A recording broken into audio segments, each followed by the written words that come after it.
cuando se habla de las grandes navegaciones, casi siempre se da la misma razón: la búsqueda de especias, oro y rutas comerciales. Pero esa es solo la superficie de la historia. Tras las carabelas portuguesas y españolas, persistía un ideal medieval que no miraba a América ni a la India, sino a Jerusalén. En el siglo XV, los reyes ibéricos hablaban de cruzadas.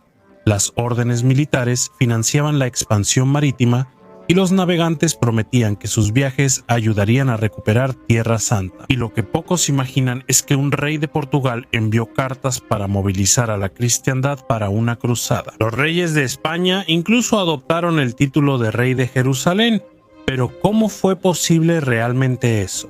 ¿Cómo Portugal y España en el oeste de Europa planeaban reconquistar Jerusalén? ¿Cuál era la realidad? Su relación con las cruzadas y cómo el descubrimiento de América influiría en eso.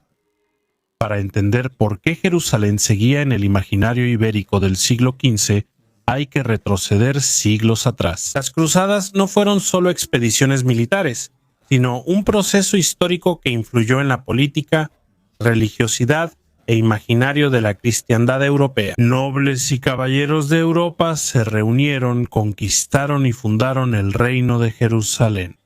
Más que el reino, surgieron órdenes militares transnacionales, responsables de proteger a los peregrinos y mantener la presencia cristiana en los lugares sagrados. Y mientras Jerusalén era el centro simbólico de esas cruzadas, la península ibérica vivía su propia guerra, la guerra de la reconquista contra los moros, que atravesó toda la Edad Media. Pero el momento en que la relación entre las cruzadas y las navegaciones se intensifica viene después del final. El fin de la Orden de los Templarios en el siglo XIV, cuando Europa los destruía. El Papa autoriza a Portugal a acoger la orden bajo la protección de la corona, transformándola en la Orden de Cristo.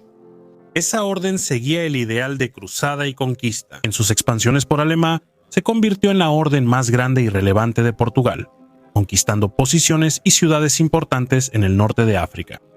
Muchas veces, cuando los portugueses exploraban el Atlántico, las velas llevaban la cruz de la orden, sucesora de los templarios. Mientras esa orden crecía en su expansión, grandes cambios ocurrían en la política europea. Mientras los portugueses llegaban a Guinea, los turcos otomanos conquistaban Constantinopla y el Imperio Bizantino. Así, curiosamente, mientras en el extremo occidente el mundo conocido por los portugueses se expandía cada vez más, los bizantinos lo perdían todo en 1453, pero la situación cambiaría con la llegada de un navegante desconocido llamado Cristóbal Colón. Colón, habiendo servido a la corona portuguesa durante casi una década, ofreció sus servicios a la corona de Castilla para llegar a Asia navegando hacia el oeste. Curiosamente, cuando Colón llegó a la costa, Castilla pero estaba en la guerra de la reconquista de Granada, donde los reyes católicos Isabel y Fernando acababan con la última presencia mora en la península ibérica. El navegante aprovechó el ímpetu de cruzada de Castilla y Aragón para buscar la conquista de Tierra Santa.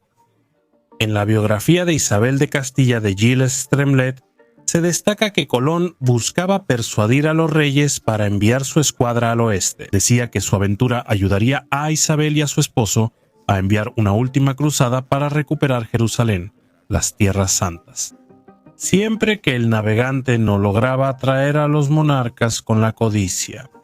Invocaba la difusión del evangelio y el ideal de cruzada, no solo para difundir el evangelio por Asia entre pueblos desconocidos, sino también para conseguir dinero y ganancias. En el intento de recuperar los lugares sagrados para la cristiandad, Colón, así, usaba el deseo por lo desconocido, mezclado con la gloria de la nostalgia de restaurar el reino de Jerusalén, con el fin de conseguir el patrocinio para su empresa, algo que logró con éxito en 1492 cuando llegó a América. Y eso tiene un impacto aún mayor por un detalle que pocas personas conocen. La corona española es hasta hoy la heredera del trono de Jerusalén. Tras fundarse el reino cruzado en el siglo XI y caer en el 1102 la corona de Jerusalén, fue reclamada por el reino de Nápoles.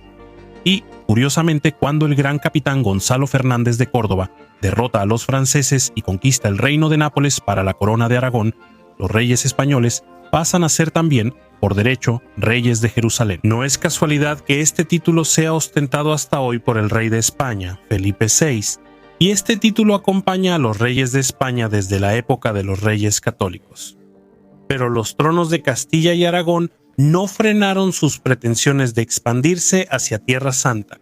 Los reyes de España libraron grandes combates navales contra los otomanos sin beneficio económico, como en Lepanto o al ayudar a Malta durante el gran sitio de 1565. El interés español en el Mediterráneo incluía la futura conquista de Jerusalén. Incluso un cardenal español como el cardenal Cisneros encabezó incursiones en ciudades del norte de África, Orán, y emperadores como Carlos V dominaron Túnez en 1535. Los españoles apenas conservaron varias ciudades en la costa africana del Mediterráneo. Pensaban que serían bases contra la piratería y puntos de apoyo para futuras cruzadas en Tierra Santa. Pero los españoles no estaban solos en esas pretensiones. El reino de Portugal también tenía aspiraciones respecto al antiguo reino de Jerusalén.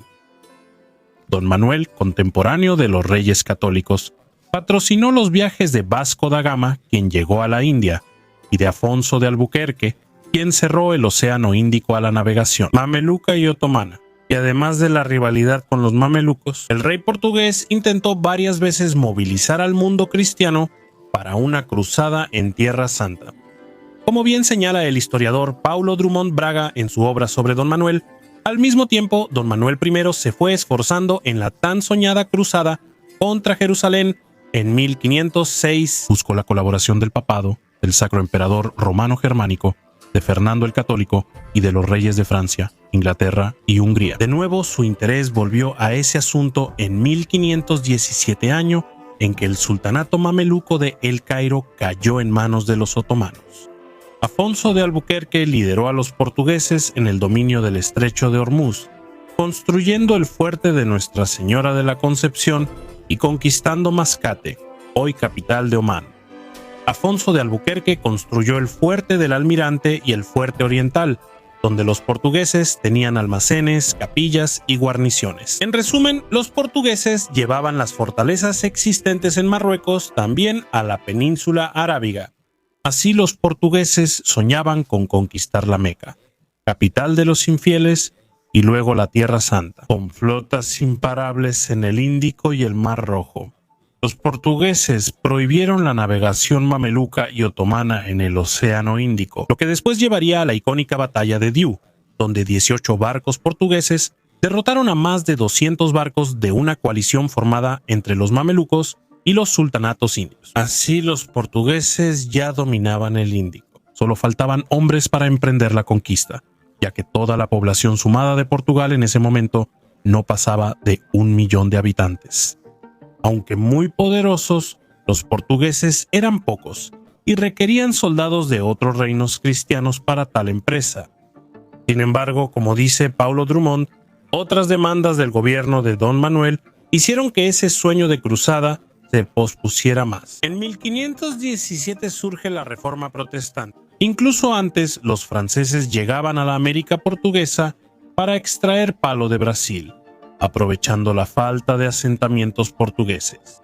Así, ante la grandeza de América, las riquezas halladas, los conflictos y la codicia de otras potencias europeas en esas tierras, la idea de unir la cristiandad y financiar una cruzada hacia Jerusalén se fue volviendo cada vez más lejana. Así, aunque el primer contacto entre civilizaciones y el descubrimiento del Nuevo Mundo son fascinantes, también lo es la mentalidad de cruzada aún vigente en esa época. Así, curiosamente, el mayor motor de la modernidad no fue necesariamente la idea de un progreso, sino las glorias de la nostalgia.